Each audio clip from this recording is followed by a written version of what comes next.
Where does your favorite NFL team's head coach rank entering 2024? What's going on, football fans? It's Mitch back here with another NFL rankings video. And in this video, I rank all 32 NFL head coaches from the new to the established, from the worst, number 32, to the best. The question is, what makes up a great coach? And I personally believe that there's way more that makes up a great coach than people actually consider. People usually consider their personality. People consider how many wins, how many Super Bowls, if they're likable or not. But there's a lot more than just that. A great coach is able to elevate his team year in and year out. He's able to adapt. He's able to take any roster and make it successful. And he's able to get the most out of the least and elevate his entire organization with every season that he's on the sidelines. So that is my idea of a great coach. I will not only be examining their success, but also what they mean to their franchise and how much they've done with what they're given to be successful. If that sounds good, Gronk spike the like button. Don't forget to subscribe for more NFL rankings just like this. And comment your opinion on my list. Do you agree with my rankings for the best coaches in the NFL? Do you disagree with any of my entries? Now, I will say this list will be different from my quarterback list in terms of the new quarterbacks versus the new head coaches. Being a head coach for the first time is much different than being a quarterback for the first time. We can at least see in college football that you play the quarterback position.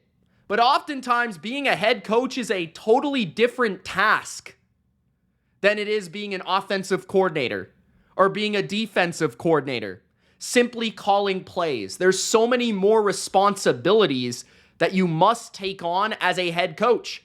And few are actually great at covering the full spectrum of what it takes to be a head coach and not just a coordinator.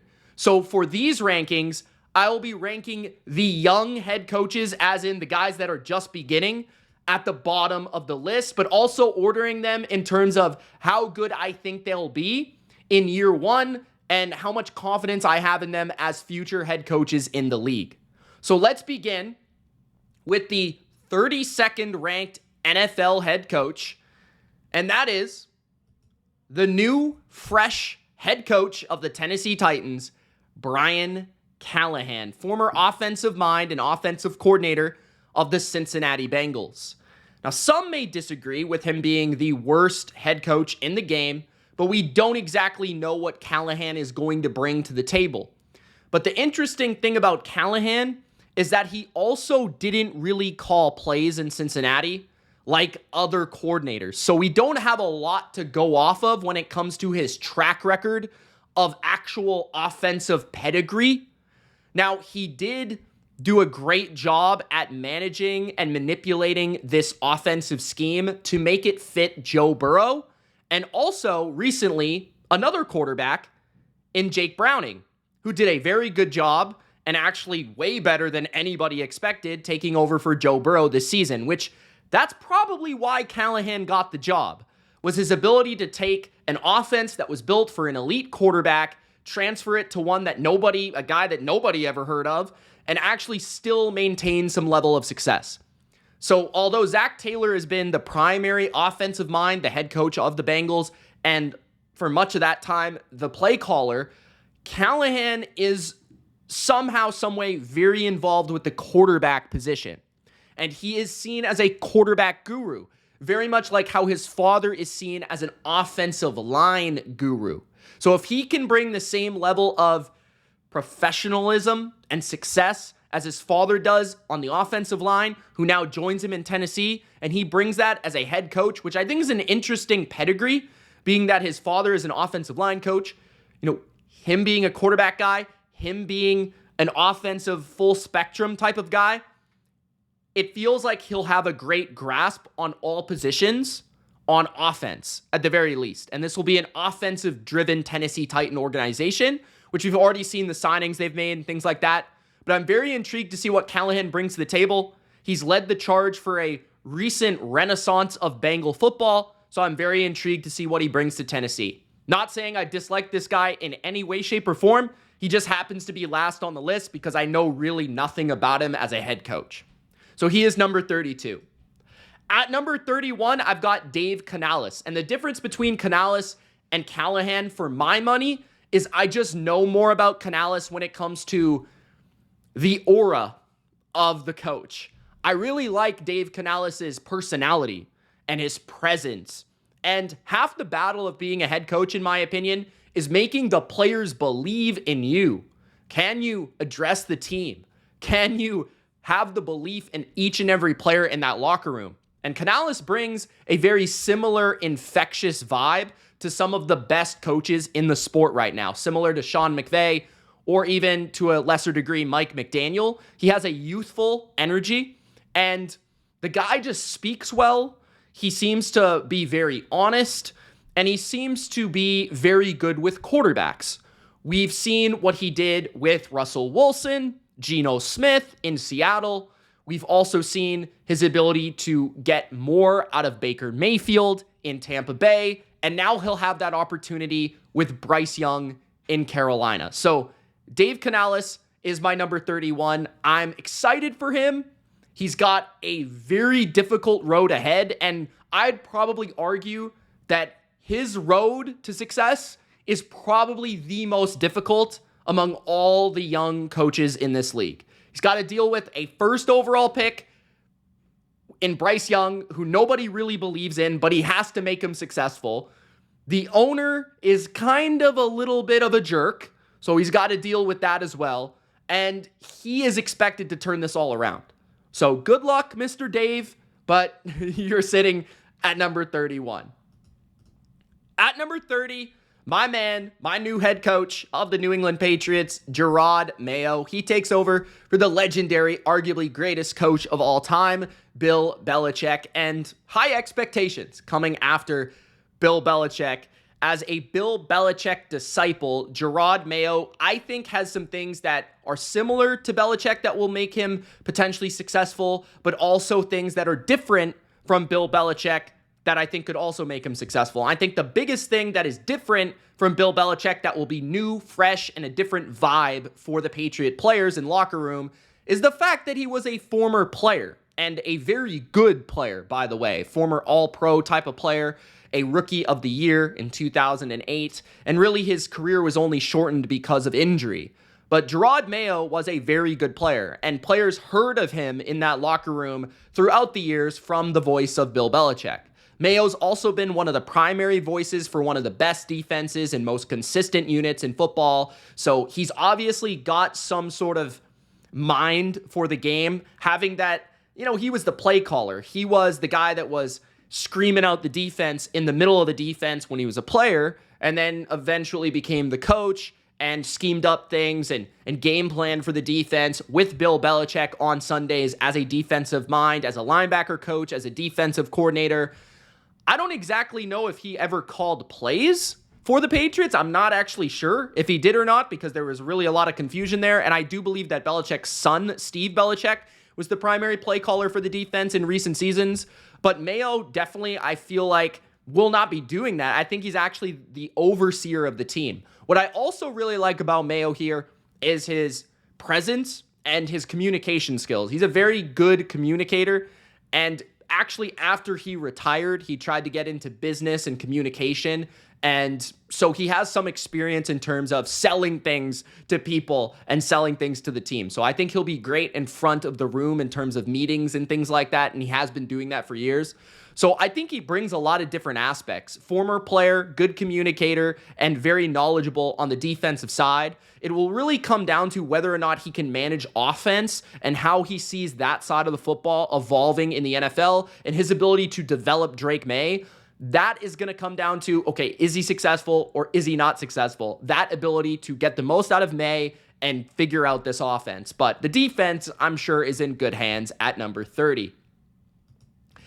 At number 29, in my opinion, the best young defensive mind in the sport, that's Mike Macdonald, the new head coach of the Seattle Seahawks, who, if I were trying to rank coaches just like without knowing anything, period, just based on scheme, I think Mike Macdonald would be much higher on this list. Obviously, he's never been a head coach, so I can't really rank him very high on the list.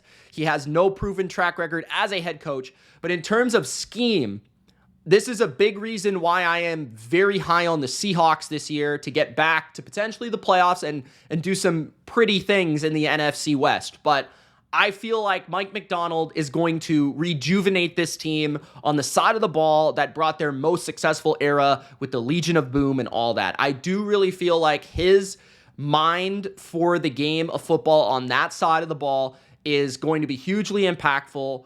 He has the pieces to work with. I think it really comes down to putting those pieces in the right positions, where I felt like Pete Carroll was a little bit past it. He was a little bit gone, a little bit too old, and I think just didn't have the edge in terms of scheme.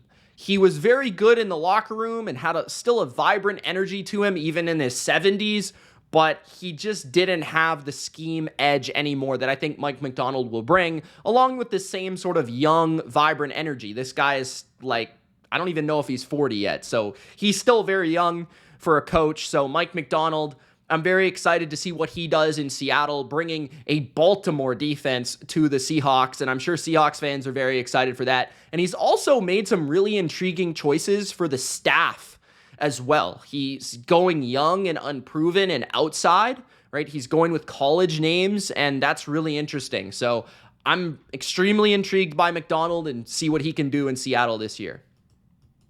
At number 28, the first coach on the list that is not a new coach, and that is Jonathan Gannon. So all these coaches from here on out have actually coached a full season of NFL football before as a head coach. So Jonathan Gannon is at number 28. Just still not a lot to really know about Gannon. He has not proven very much, in my opinion. He only had one season to work with, in my opinion, the least talented roster in the NFL, the Arizona Cardinals. And he didn't even really have Kyler Murray for like most of the season. So there's not really a lot that you could say about him. I thought he actually did a pretty good job early on, and he was blowing away expectations with Josh Dobbs and company, including an upset over the Dallas Cowboys, which was shocking. But Jonathan Gannon, I think I really like his energy. He's a bit corny and a bit cheesy. You watch those clips from early in the training camp in the offseason last year, and you're like, oh, this is not going to go well, the pew, pew, pew thing. But I think overall, I think he's got it. I think he's got the team where he wants it to be heading. And I feel like the defensive side of the football was way different than I ever really would have expected from him. He is kind of like a Vic Fangio disciple. He kind of is a little bit more simplistic in his approach from Philadelphia, a lot of four-man rush, right? Like nothing too crazy, a lot of zone coverages. And all of a sudden he goes to Arizona and he realizes the difference in the players. And he's like throwing some dynamic calls out there in terms of blitzes and simulated pressures. And eventually it wore thin because they just didn't have the talent. But I thought that his ability to adapt was already there in his first season. Like his ability to realize that the things that he did in Philly are just not going to work right away in Arizona. So I think he's growing and learning on the job, but he's interesting. I don't have him at 28 necessarily because I think he stinks. I just kind of feel like he hasn't really done a lot yet. So we'll see what he can bring in his second season. At number 27, I've got Dennis Allen of the New Orleans Saints. Dennis Allen is interesting to me because I can't find that fine line of respecting him as a defensive coordinator, but also realizing that he is a very bad head coach. Like, pretty much everywhere he's been as a head coach, he has just not been successful. The Raiders, the Saints now, like, he has not been able to live up to expectations as the head coach of neither or either team, either organization. But I do like his defense. So he's kind of like a Josh McDaniels type of guy, where I just think he's a better coordinator.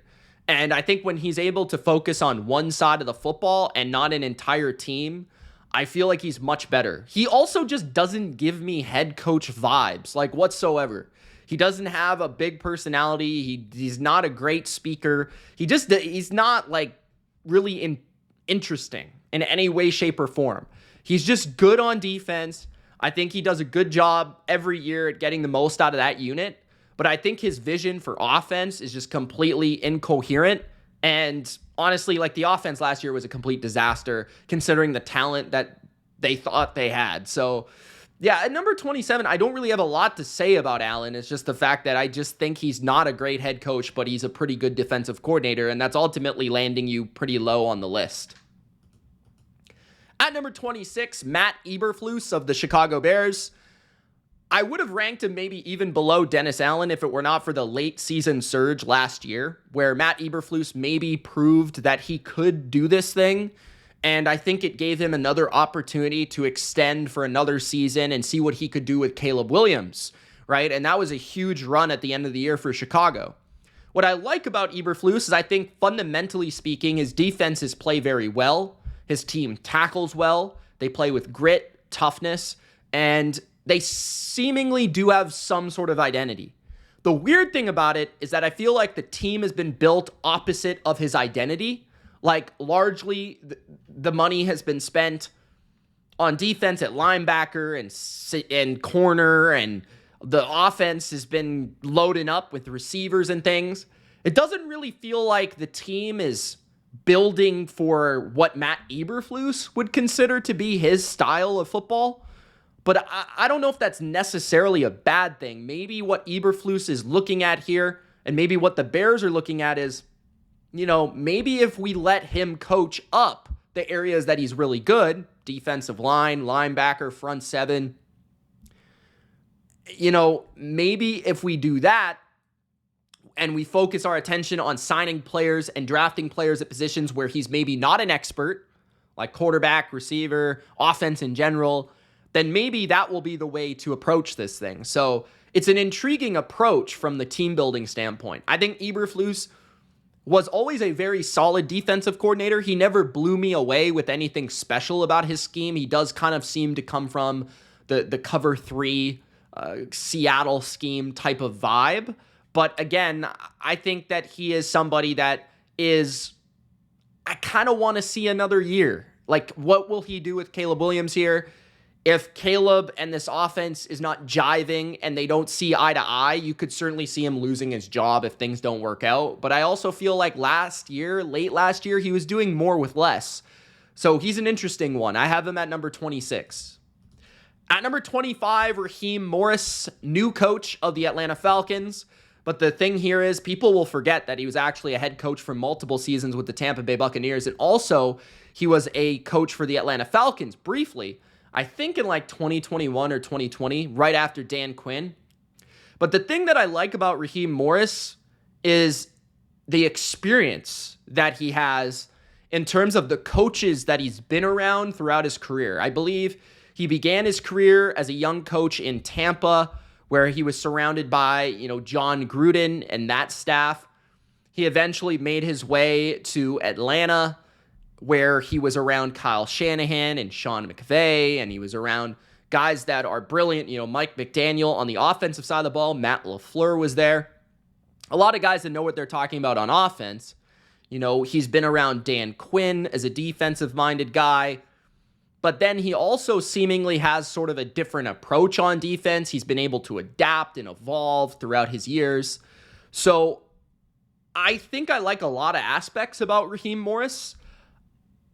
I would prefer maybe Atlanta, if they would have hired a more proven name for the way that they're trying to build their team right now, going out and signing Kirk Cousins or maybe going out and getting an offensive guy, but I do like his overall communication skill. I think he's strong, and he does kind of remind you of a Mike Tomlin type of presence, or like a Mike Vrabel type of presence.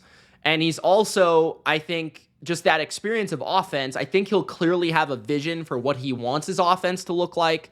He's also seen what a successful team has really looked like, 2016 Falcons, for example, or the 2021 Super Bowl champs, the Los Angeles Rams. So he's been around very successful programs as well. So he has a lot of experience that's very helpful to be a great head coach. But let's just see if he can do it in the second time around. It's not a great track record for coaches that get a second run as a head coach. Bill Belichick has been a success story, but there are also Josh McDaniels out there. So to me, at number 25, Raheem Morris. At number 24, Robert Saleh, the head coach of the New York Jets. This one was tough. Saleh, Morris, they could have been interchangeable, but Saleh's been the coach recently with the Jets. And I think there's some things I really like in terms of, I think Robert Saleh has definitely brought like a toughness to the Jets, and his defense has clearly performed to expectation. I mean, his defenses have been awesome. They play fast, they play physical, they play the brand and style of football that you would want from a Robert Saleh defense coming from the 2019 Niners. He's basically infused that system into the Jets. They play pretty simple, but they play effective defense. So you've got to give him credit for that. I think he's also got a pretty strong personality, although he gets himself in trouble sometimes with what he says at the podium. I think for the most part, his players do respect him and like him. And I think they realize it hasn't all been his fault. I would also say that he definitely has weaknesses. Like, he has not been able to figure out offense whatsoever. He's not a good game manager at the end of games, and he's messed up multiple games. And he's just purely been outcoached against better coaches at times. But I would also say that he's had the short stick in terms of quarterback play. So until we really see him with a quarterback, we can't really judge him. But I feel like getting 7 wins out of the last 2 seasons is not a bad feat whatsoever. So at number 24, Robert Saleh. At number 23, Antonio Pierce. Technically a new head coach, but he did spend about half of last season as the coach of the Raiders. So I felt like that was enough to really elevate him above the young and new guys. And I really like Antonio Pierce just in terms of the presence, the aura, just the feel.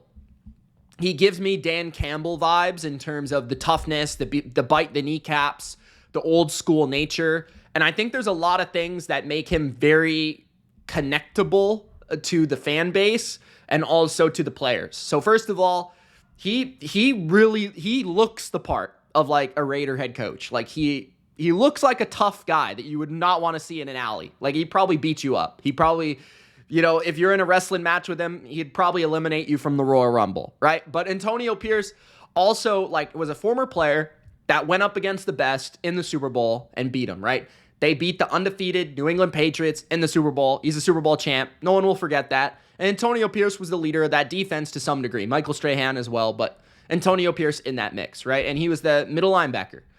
He's not really known for his schematical edge. I would not say he's a great defensive mind. I really think that does kind of go towards like the actual defensive coordinator in Las Vegas with the Raiders. But I would also say that he brings like the Dan Campbell stuff. Like he can kind of contribute to defense, but Campbell's the offense, right? But he's also like going to be the game manager. I think he's going to be aggressive. I think he's going to bring a mentality and an edge and an emphasis on physical football. And I think there's clearly a vision for what they want this Raiders team to be. Plus, Antonio Pierce, he grew up in Compton, right? He grew up as a Raiders fan. So there's a lot of like history in his blood with the Raiders. So there's a passion there that for a lot of other coaches simply does not exist. So I think there's a lot of things to like about Pierce, especially if you're a Raiders fan. You can at least back this guy. You can at least go to war with this guy. So at number 23, I've got Antonio Pierce. At number 22, Dan Campbell. Now, Dan Quinn. I'm getting a little bit ahead of myself. We'll see Dan Campbell later on this list, but I just talked about him at length for, a minute. So I guess I got Dan Campbell in my mind. But another Danny joins the ranks of NFL head coaches, and it's Danny Quinn, former Atlanta Falcon head coach and former Dallas Cowboys defensive coordinator, which eventually got him this job within the NFC East, a Washington Commander head coach, Dan Quinn.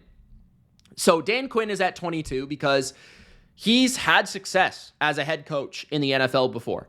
He's been to a Super Bowl before. And if it were not for maybe the greatest quarterback performance in 2 quarters that we've ever seen from Tom Brady in the 28-3 comeback, he probably would be a Super Bowl champion. But if, he didn't really mess that up in terms of him being the head coach of that defense that allowed them to come back, maybe he would still be the coach there. So there's a lot of things you could say either way about that. But he had multiple successful seasons in Atlanta, and he's coached really good defenses in Dallas. And I feel like he's shown an ability that is absolutely fundamental to great coaching, which is adaptability, right? In Atlanta, Seattle, he was cover 3 scheme, cover 3 zone, press bail, all that sort of stuff that Seattle became known for. He took that to Atlanta, pretty much replicated the same thing.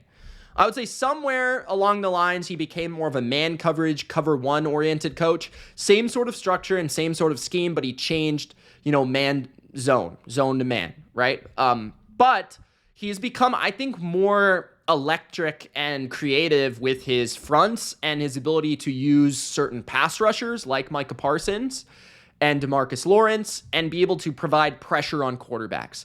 So I think Quinn is a good defensive mind. I would not call him upper echelon or elite, but I think he's good for sure. And I also think he is really good with culture. He's really good at building a team's morale up and getting connectability within the locker room. That's something he did very well in Atlanta.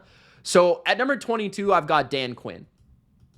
At number 21, Todd Bowles. Todd Bowles, famously known for his game plan against the Kansas City Chiefs in the Super Bowl, where he absolutely shut out Patrick Mahomes, Travis Kelce, Tyreek Hill from the end zone in that game to allow Tom Brady to win his 7th Super Bowl.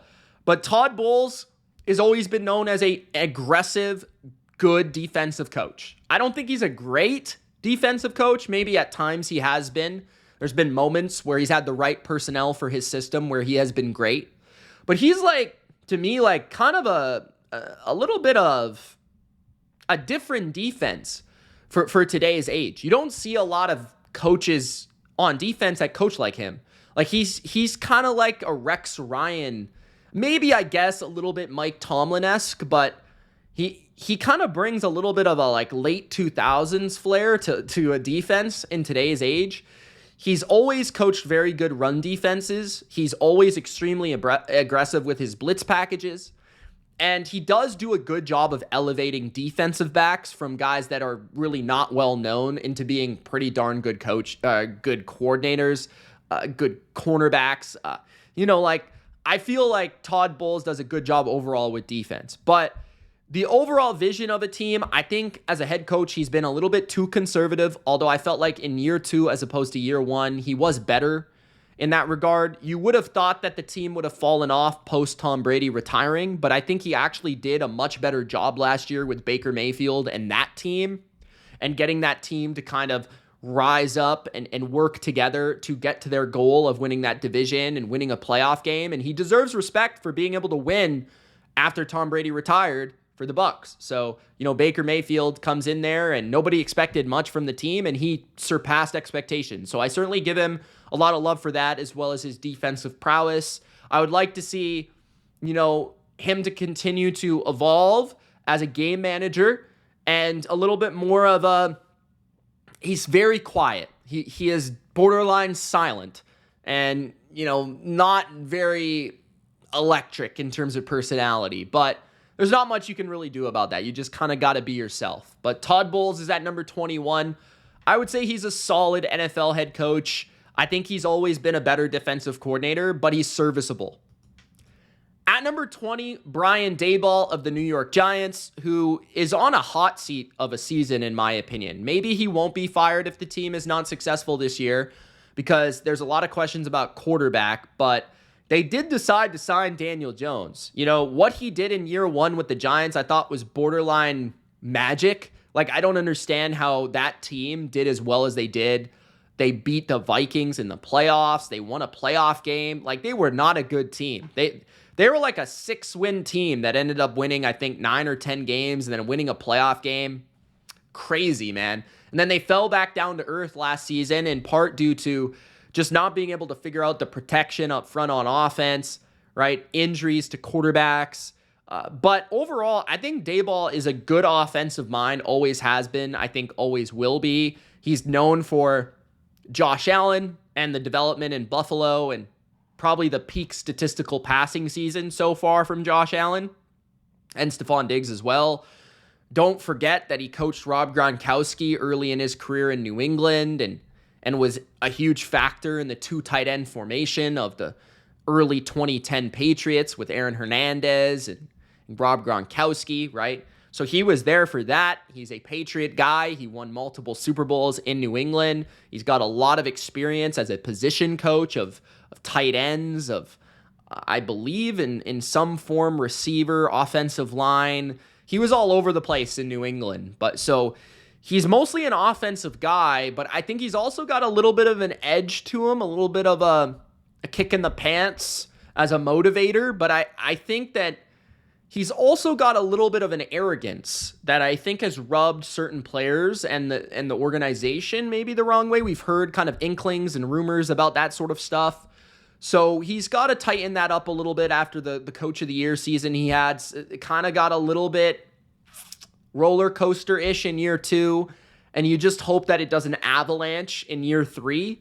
But I do think he's a good coach. I think he's one of those guys that people would overlook maybe a shortcoming in year 3 here for the Giants. If he were fired, I think he might get hired like not long after that. He would at the very least be an offensive coordinator. So at number 20, Brian Daboll. At number 19, I've got Nick Sirianni. Talk about personality. We've got Nick Sirianni, probably easily the most punchable face of any NFL head coach in the sport. The worst facial expressions you've ever seen from a coach, and just a borderline crybaby. But he's also had some success, right? He did bring the Eagles to the Super Bowl in 2022. It was with a loaded roster, but you've got to give the guy credit.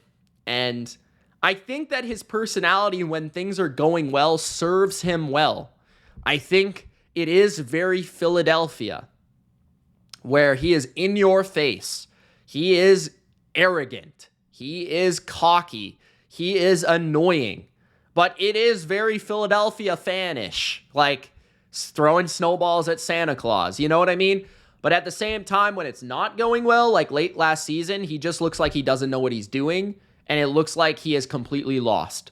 And I asked the question multiple times last year, what does he do? Because he is an offensive guy, at least known for that, and he does not coach the offense. He does not call plays, and defensively, he doesn't do anything. So he really didn't do anything to fix this team last year. Things completely snowballed on him. Can he turn this thing in the right direction in 2023? Because he's under massive pressure. Like, this is a guy that if this team doesn't win a playoff game, he's probably going to be fired. Like, that's the type of pressure he's under. At number 18, Mike McCarthy, another guy that's under immense pressure, but that's what comes when you're the Dallas Cowboy head coach. Mike McCarthy, I think, has done a pretty good job for the Dallas Cowboys in terms of stabilizing their regular season performance. I think he is better than Jason Garrett. I will say that. And obviously he was a Super Bowl champion with the Packers at one time, but people that bring that up, like, he was good like a decade ago. He's not the same coach. Like, the game is different. Coaches evolve. The game evolves. It's like quarterback. Like, you're not the same every year. Like, just because you won a Super Bowl a decade and a half ago doesn't mean you're still the same coach. You know what I mean? But I feel like his overall offense has been productive. I thought last year he answered the questions post-Kellen Moore how his offense would perform, and they arguably got better. I think they did get better statistically. But the disappointment comes in the playoff performance. Like, they get slaughtered against the Packers in the playoffs. He was clearly outcoached by Matt Lafleur. There's no question about it. And he did not have his team prepared to play that game. And that is massively disappointing. The year before, I thought they just lost to a better Niners team. And I think for the most part, outside of this past season where he lost to his former franchise, he's probably just lost to the better team in the playoffs. Right? He did beat the Bucs, a game that they were expected to win against a terrible Bucs team that somehow made the playoffs in Tom Brady's last year. And they did lose to the Niners again. But again, you're facing Kyle Shanahan. And I get they were the favorite in the other game against Jimmy Garoppolo and thing. But that Niners team's loaded. They were just kind of like the 6th seed or whatever because the Rams were the team that won the division. They won the Super Bowl. And the Niners were kind of injured throughout the year, which caused them to win less games. It is what it is, right? Like, the Niners are probably just as talented, if not more, than the Cowboys. So it's like, can you really blame them for that? I think you've got to blame, to a certain degree, Dak for maybe that game. But at number 18, I got Mike. I think he's a pretty good coach. I wouldn't say he's a good coach or a great coach. I think he's pretty good. He's above average. I think he does the offensive side of the football pretty well. Overall, has done a good job stabilizing this team. And this is a big year for him because this team is not expected to do much. They don't really have as much talent as they've had in recent years. They're expected to maybe make the playoffs, but that's about it. If they miss the playoffs, you probably would expect him to maybe get fired. Like, Jerry Jones is getting old. His patience is wearing thin, and guys like Mike Vrabel and Bill Belichick, they could be hired, especially Bill Belichick. So Mike McCarthy is at number 18. At number 17, Shane Steichen. Shane Steichen is a young head coach that's on the rise, and a lot of people love him, and I totally get why. Like, offensively, he did a great job with the Eagles in 2022, and then when you look deeper at his resume, he did a great job with the rookie Justin Herbert with the Chargers, and really, it's been hard for them to replicate Justin Herbert's success of his early seasons with the Chargers and Shane Steichen. Jalen Hurts has really had one outlier season in his career. It was with Shane Steichen. And then this past year, what he was able to do with both Anthony Richardson as a very raw rookie and Gardner Minshew, a kind of bridge quarterback, backup quarterback, kind of journeyman quarterback, right? So Steichen is very good on offense. I think he's great with the run game. Offensive line performance is always great with him. And his play calling, it has enough flair, enough creativity, enough overall diversion in terms of versatility that I think makes him a good coach. I'm not exactly sure his influence on the overall spectrum of games and his overall head coaching ability, but as a pure offensive-minded guy that brought something fresh and different to the Colts, I think he upgraded the coaching department. So at number 17, I got Shane Steichen.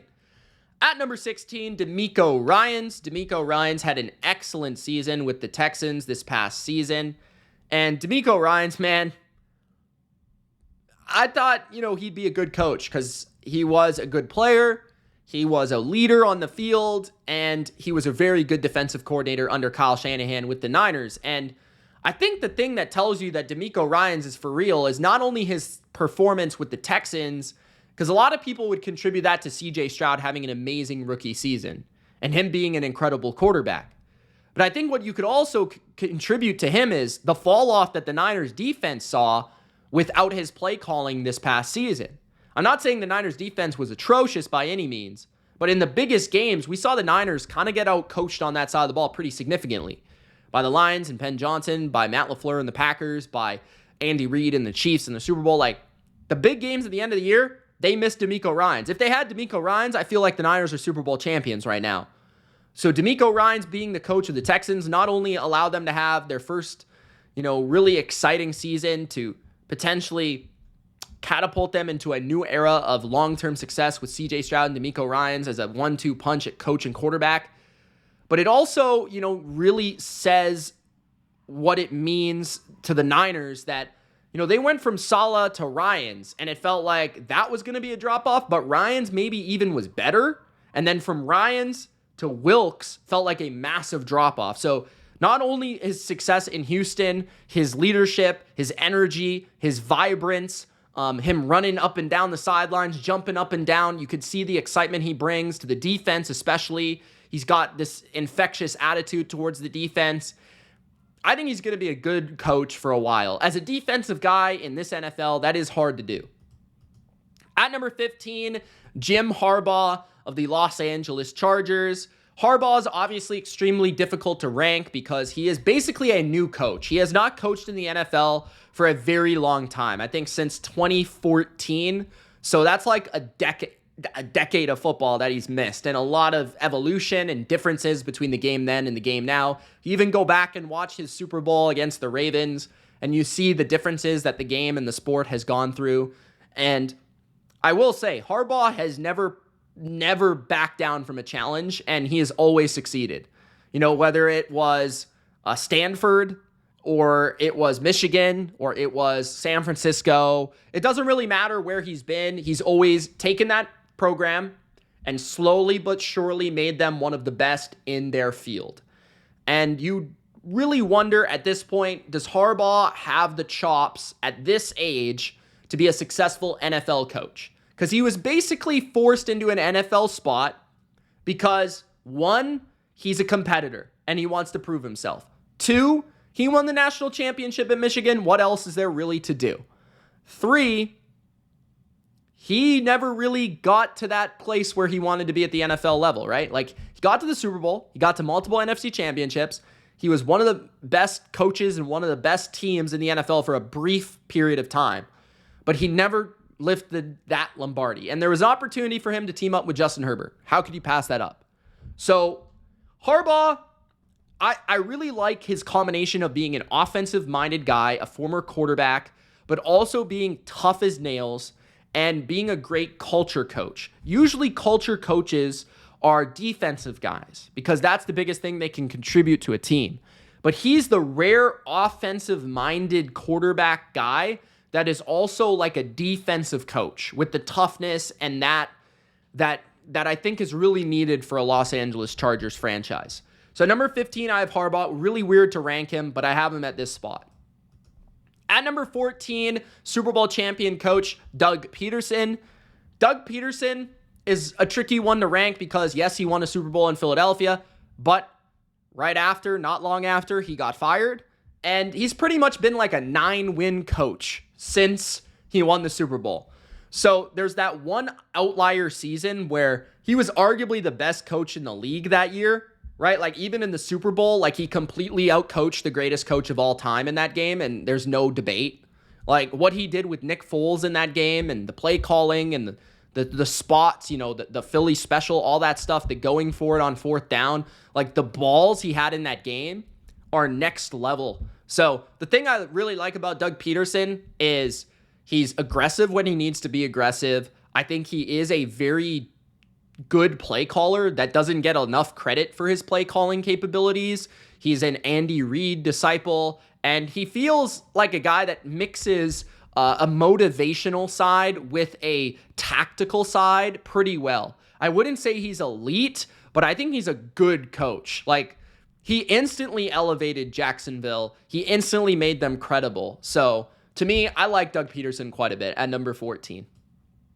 At number 13, Sean McDermott, who is one of the most controversial coaches in the league and one of the most divisive coaches in the league. A lot of people would say McDermott is a top 10 coach, but there's simply too many moments where he disappoints that I can't call him a top 10 coach. But his success also screams that he is a top 10 coach. Like, he's done a lot of great things. He changed the culture and the vibe of the Bills. Like, even really before Josh Allen was Josh Allen, he made the Bills a really credible franchise. And he is, as a defensive guy, consistently had a top 10 defense pretty much every season he's been in Buffalo. So you've got to give him credit for his side of the football, which screams that he's a good coach. But the one area that he's really missing is he's not a good game manager, like, at all. Like, he loses the team big games because, and I can think of maybe 2 or 3 of just this past season. He also lets down his quarterback in big spots far too often. And his defenses have not performed in the biggest games that they've needed to perform in. So to me, it's hit and miss with him. It's frustrating with him because you realize he's too good to really fire. He's too good to replace. He's almost the Dak Prescott of coaches. But he's also frustratingly a little bit below the guys that he needs to beat. So McDermott, one thing I'll say about him positively is that he did turn this thing around in 2023 in terms of it looked like it was going off the rails and he was going to be fired and he was going to be gone. But something happened with the whole controversy from the speech he had, and I'm not going to bring it up. And that turned it around, and all of a sudden, like, they were like going on a run and nearly beat the Super Bowl champs with like half their defense injured in the playoffs. So at number 13, I got McDermott, a really tricky one for me. At number 12, Kevin O'Connell of the Minnesota Vikings. Kevin O'Connell, a guy that maybe doesn't have the track record of a Doug Pederson or of a Sean McDermott, like nowhere near, but you can just see, like when you watch the Vikings, like this is just a guy, you throw record out the window. You just watch the team play. And you're like, this guy's a really good coach. Like every game, you watch him call plays and he sequences things well, but I feel like he's really good in high leverage situations. He's really good at calling plays on third down. He's really good at calling plays in 2-minute. He's really good at calling plays in the red zone. He always has a tactical edge for those moments. And I think the game that really opened my eyes was 2 years ago on Thanksgiving when they played the Patriots, and how good he was at play calling in that game. It was just superb. His relationship with Cousins was excellent. And he instantly gave Cousins and the Vikings some of their best offensive production I've seen from them. I think that he's a really good offensive coach overall. He's a former quarterback drafted by the Patriots and then became a Ram guy under Sean McVay and kind of took all his experiences and made it, his identity. But to me, like, he also has a good eye for defensive coaching. He hired Brian Flores. That was an excellent move. I think he's got a little bit of an edge to him. Like, you can clearly see he's very competitive on the sidelines. And he's got this, like, definitely a quarterback energy. He's very smart, very tactical, but also, like, very competitive. So I really like about, he's a very good coach for the Vikings. I really like him in Minnesota. I think he's going to be a coach there for a long time. It's just figuring it out with the quarterback situation. Is it J.J. McCarthy? Like, who's it going to be for the future here? But, yeah, I think the Vikings have a really good coach in Kevin O'Connell. At number 11, Zac Taylor of the Cincinnati Bengals. Zac Taylor, I think, is probably, like, the most underrated coach in the NFL. Maybe that's crazy to say, but, like, nobody talks about Zac Taylor in terms of good coaches in the league. Like, I guess because when he was hired, everybody thought it was kind of a joke. Like, oh, just anybody within the vicinity of Sean McVay can get hired as a head coach. He's young. He coached with Sean McVay. Okay, you're hired, right? That was basically the gimmick. That was the meme. But he proved to be more than that. Like, he has brought a lot of success to the Bengals. And a lot of people would say that a lot of that is Joe Burrow, and that's fine. But a lot of coaches need quarterbacks to be successful. I think this year he proved he's a good coach. Like, not only did he go to the Super Bowl one year and then the AFC Championship the next, but he loses Joe Burrow and he still has a winning record. Like, that's pretty good if you ask me, right? And he's an offensive guy. I think he's done a good job in big games at game planning overall. I think he's got a good relationship with his defensive coordinator. And now he's set to kind of take a step back as more of an overseer of the team, which I'm very intrigued by. He's a very laid-back personality, but it seems to work for the Bengals because they have such big personalities in their roster that he doesn't really need to be that, like, super aggressive energizer bunny because he's already got Joe Burrow and Jamar Chase and these guys that are very, flamboyant. So at number 11, I've got Zac Taylor. I think he's underrated. Entering the top 10, the Hall of Fame coach, in my opinion, Sean Payton, one of the best coaches of the 2000s. And I really feel like he's just not at his peak anymore, but he's still a very good coach. And I thought he did a great job last year at making the Broncos much more competitive than they were really on paper. They should have been. Like, and that's what scares me about saying all this stuff about the Broncos this offseason. Like, saying that they're bad, saying that they're one of the worst teams in the league, like their roster sucks and all these things. And doubting Bo Nix and his development. I'm scared to say those things because I have so much respect for Sean Payton. I think he's an excellent coach. I think he's always been an excellent coach. And now he has a little bit of a point to prove. Because some people think he was crazy to pick Bo Nix. Some people think that he's past his peak, past his prime. He's just in for the paycheck, whatever. He said a lot of shit that he probably shouldn't have said. But Sean Payton is in your face. Sean Payton has always had a very large personality. And tactically, schematically, from an offensive perspective, he's one of the best of all time. You kind of wonder if he's still at the top of the game. I wouldn't put him there. But I feel like overall as a coach that's an offensive-minded guy, he is an excellent overall coach. I think where he's actually really good right now is his game management. He's this past season, I thought he did an excellent job at keeping the Broncos in games to the point where they could win any game they played.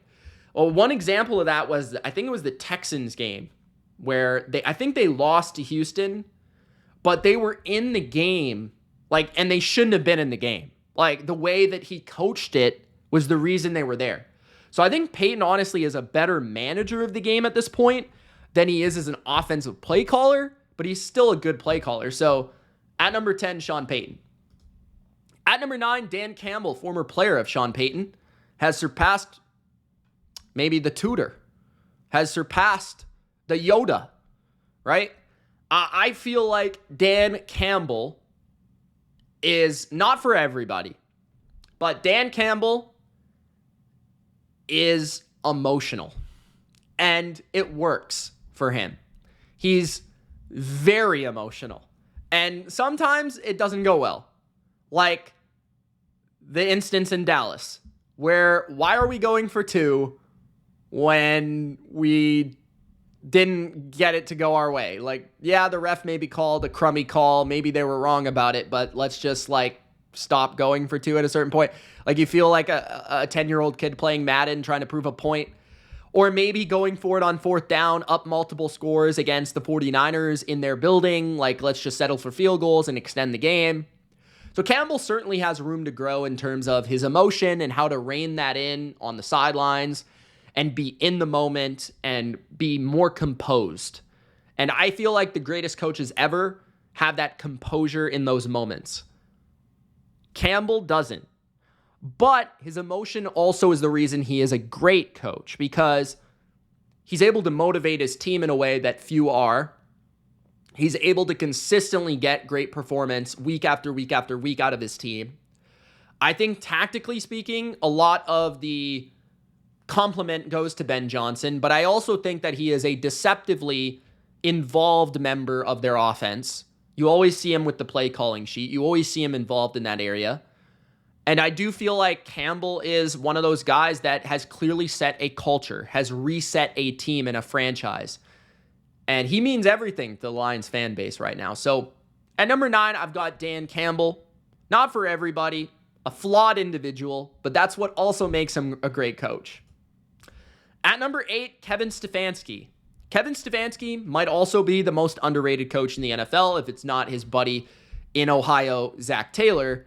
Stefanski has done a brilliant job with the Browns, a team that has had multiple quarterbacks: Baker Mayfield, Joe Flacco, Jacoby Brissett, Deshaun Watson, the list goes on.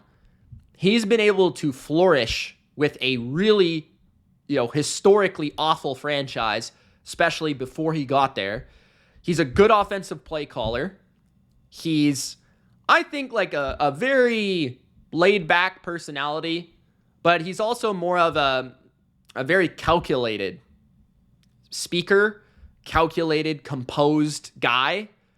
And overall, I think he's a good coach. You just see the track record for what he did with Baker, what he did with Flacco, and now we'll see what he's able to do with Deshaun. But to be able to get 11 wins out of this team this past year and understand that his team's success is through its defense and how he was able to get Joe Flacco to play that well at 50 years old is beyond me. So yeah, I think Stefanski's a great coach overall. I don't think he's quite elite, but he's definitely Super Bowl caliber. So at number 8, Kevin Stefanski. At number 7, Mike McDaniel. Mike McDaniel is everybody's favorite nerd of an NFL coach. The guy is an interesting character. There's no doubt about it. But man, what I will say about Mike McDaniel is he proved he's more than just Kyle Shanahan's lackey. I'll say that, because the guy can coach. Offense, especially. He is brilliant on offense. He is very bold. And I really respect him for his boldness. Like, he calls plays, motions, formations, things that nobody else really does other than maybe Kyle. Like, he has a certain arrogance to him and creativity to him that also Kyle has that just allows him to go out there and kind of risk it. No biscuit. You know what I mean? But also be able to do it, and it actually works. So, and he's turned around Tua's career, and there's no doubt about that. He's made Miami football extremely exciting for the first time since Dan Marino, or maybe the one Wildcat season. And they're just one of the most fun teams to watch every week because of their offense and what Mike McDaniel brings to the table. What you'd like to see more from him is he needs to obviously win some big games. Part of that comes down to his quarterback and the roster and the team that he's given. Last year, their defense was very beat up. I think he needs to install more toughness within his offense overall and get away from just being a team from Miami and the Heat and be able to travel on the road and late in December and win games. I think that falls on him. And lastly, I'd like to see him have a more overall grasp of coaching beyond just offense. But I do think that his offense is so good and his flair is so unique that I think he belongs in the upper echelon of coaches. At number 6, Matt Lafleur of the Green Bay Packers. I love to make fun of Matty, but I like Matt Lafleur quite a bit, right? Matt Lafleur, I think last season was his best season of his career. He's had many seasons where he's had a lot of wins with Aaron Rodgers. But this past season was his most impressive.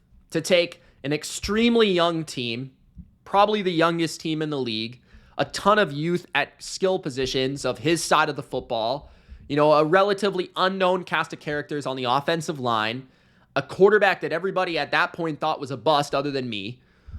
I mean, really, you're talking about a phenomenal coach of the year type of coaching season. And then to go on and not only make the playoffs, but then also shellac the number 2 seed in their building as a young team and install that confidence. And also be able to remember, they beat the Chiefs, right? Like on Sunday Night Football, I know it was in Green Bay, but still a young team. And then to go in Thanksgiving and beat Detroit in their building.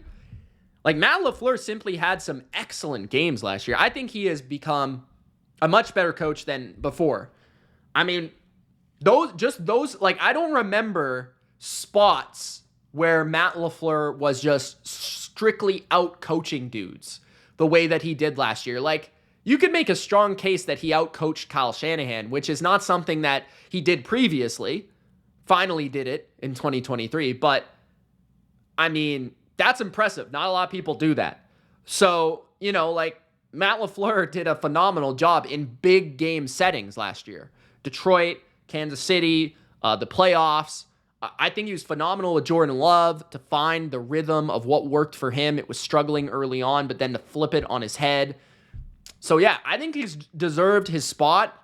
I almost put him at number 5, but I think he's deserved his spot in this top 6 pretty securely, in my opinion. At number 5, entering the top 5, I got John Harbaugh of the Baltimore Ravens.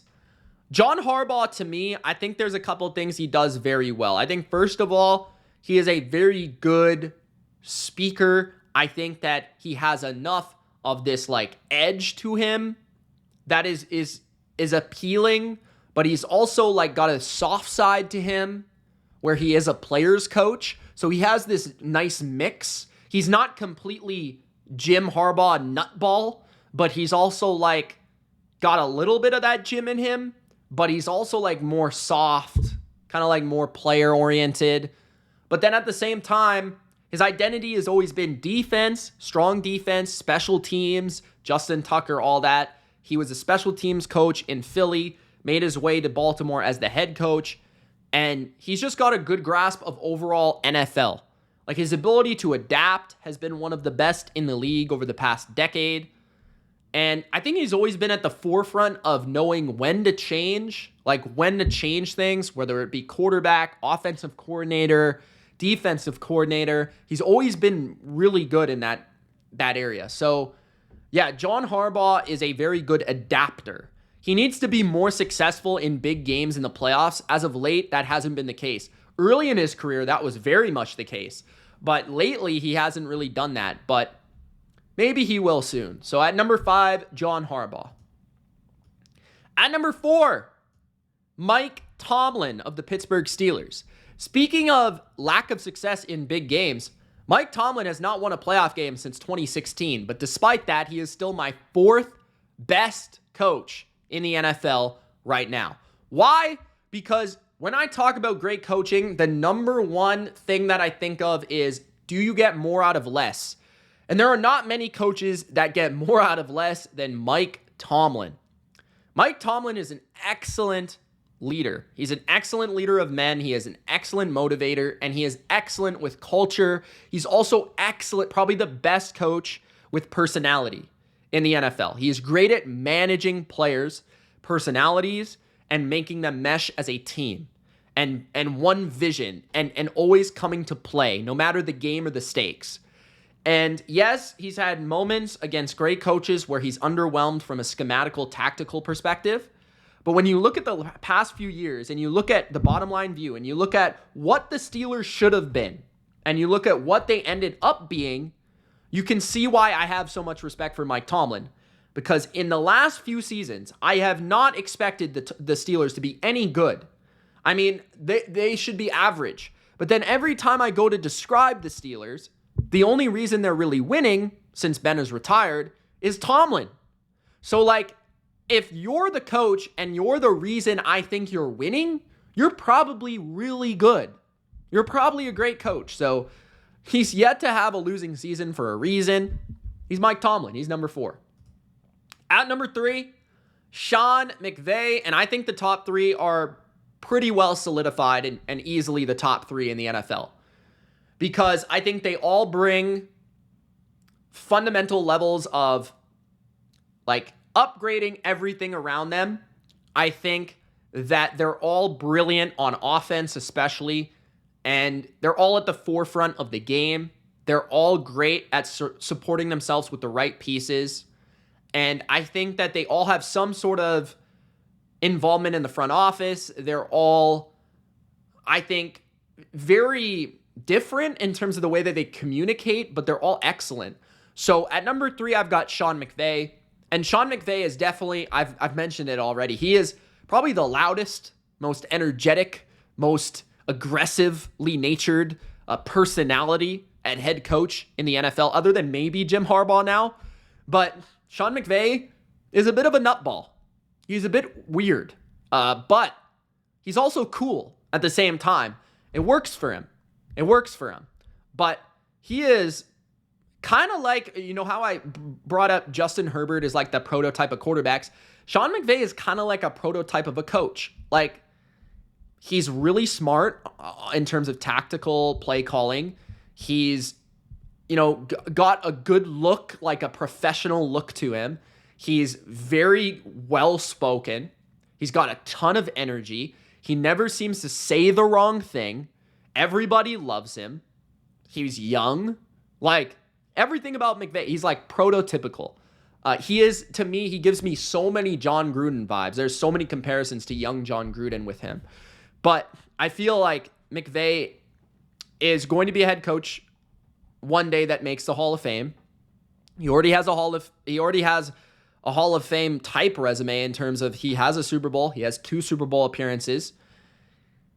He, I think, has proven that not only can he instantly go to a situation and make it better, like he did at the beginning of his career with the Rams, and that first overall pick, Jared Goff, began to play like a first overall pick in Jared Goff. Remember, previously, it's kind of a disaster. But he's also a great culture guy. He's willing to take any personality and mold it into the team and make it a part of the team, from Odell Beckham Jr. to Von Miller to Jalen Ramsey to Aaron Donald to Matthew Stafford to Cooper Kupp to Puka Nacua. All these different guys, no matter where they were drafted or how famous they are, they've all been able to buy into him and his approach. And from a tactical perspective, obviously he's had so much influence in terms of personnel package, play action, run game, his ability to evolve in the run game from zone only, inside outside, to more power centric, to a combination of both, to upgrading, the offensive line, to getting the best playoff run of Matthew Stafford's career, of taking Matthew Stafford from great skilled quarterback to Super Bowl champion. I think McVay is great. McVay is great. Okay, he's at number 3. At number 2, drum roll, please. Some people may think he's number 1, including myself. But given the accomplishment of my number 1, I simply cannot reasonably put him at number 1 entering 2024. So at number 2, I regretfully inform you that Kyle Shanahan is number 2 and not number 1. I know. Huge loss. But Kyle Shanahan, I think, in terms of schematically, is the best coach in the league. Schematically. I think in terms of overall accomplishment, obviously not. I think you could argue there's one more in front of him, maybe even a couple. But when you argue the success of recent seasons, there's only one guy that's been more successful than Kyle Shanahan since 2019. And that, 2019, I use that year because he really used the first 2 years to take the Niners from the worst team in the NFL, remember, to a respectable team, to breakout 2019 team, to NFC Championship basically every year. And basically what Kyle Shanahan is Andy Reid without Mahomes. And that's kind of the way I think of him, although I feel like I think even his schematics are beyond Andy Reid, because he's able to take somebody like Jimmy Garoppolo to the Super Bowl, or Brock Purdy now, the guy you never heard of, to the Super Bowl. And you look at every quarterback he's had and what he's been able to do with that player. And you look at every player he's brought into his system and what he's been able to do with that player. From, it's ridiculous. Raheem Mostert, from Olympic sprinter to household name in the playoffs, to, Christian McCaffrey going from the Panthers to having a lull in his career to the Niners. Deebo, nobody thought that guy would be the type of player he is in the NFL. Kittle, same thing, right?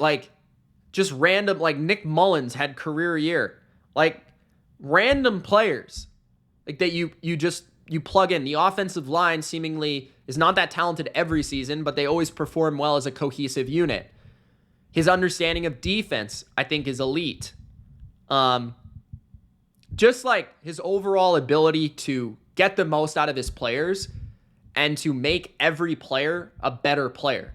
And I think he's one of the better teachers in the NFL. And yeah, I think he's easily a Hall of Fame coach.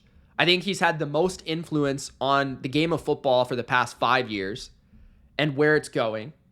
And I think all he needs to do is win the Lombardi, and people will finally give him his credit. But he's been to 2. He's lost the same man twice. And that's where I cross over to number 1, Andy Reid. After he beat Kyle Shanahan for the second time in the Super Bowl, I have to give it to Andy Reid as number 1. And I think I'll say this. Andy Reid could prove, let me say this, if Andy Reid three-peats this year, I might have to say that he is the greatest coach ever. Ever. If he three-peats, I understand that Belichick still has more Super Bowls. But what Andy Reid has done since getting a great quarterback in his own right, because previous to Mahomes, he had good quarterbacks. Like Donovan McNabb was borderline a great quarterback.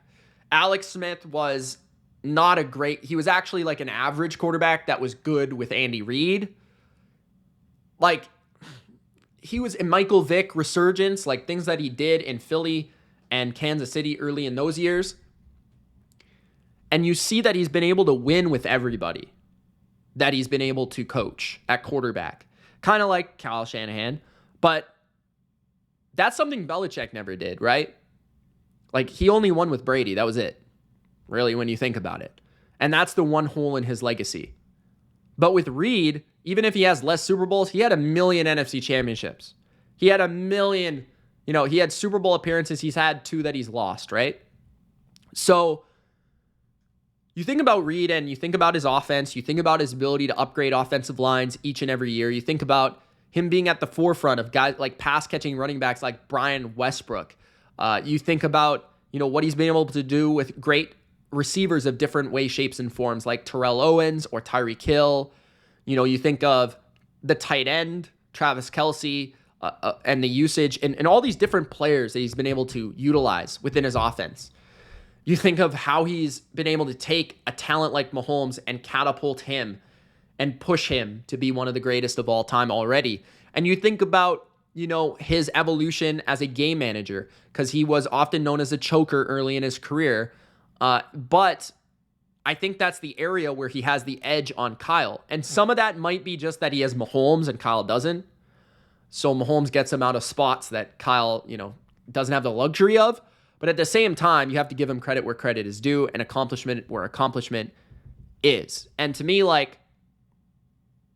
he is the best coach in the league right now and will be until McVay or Kyle, probably those two, strip him of that title because through full force, just absolute pure will. Because, this guy might three-peat. So, and I don't know how much longer he's got, but he's still great. He's still great. I will say, though, what a luxury it is to have Steve Spagnuolo. That guy has maybe, he's the Josh McDaniels to Bill Belichick, right? So, to me, number 1 is Andy Reid, man. Number 1 is Andy Reid. Thank you guys for watching. If you enjoyed, Gronk spike the like button. Don't forget to subscribe for more NFL rankings just like this, and we'll see you in the next video. Deuces.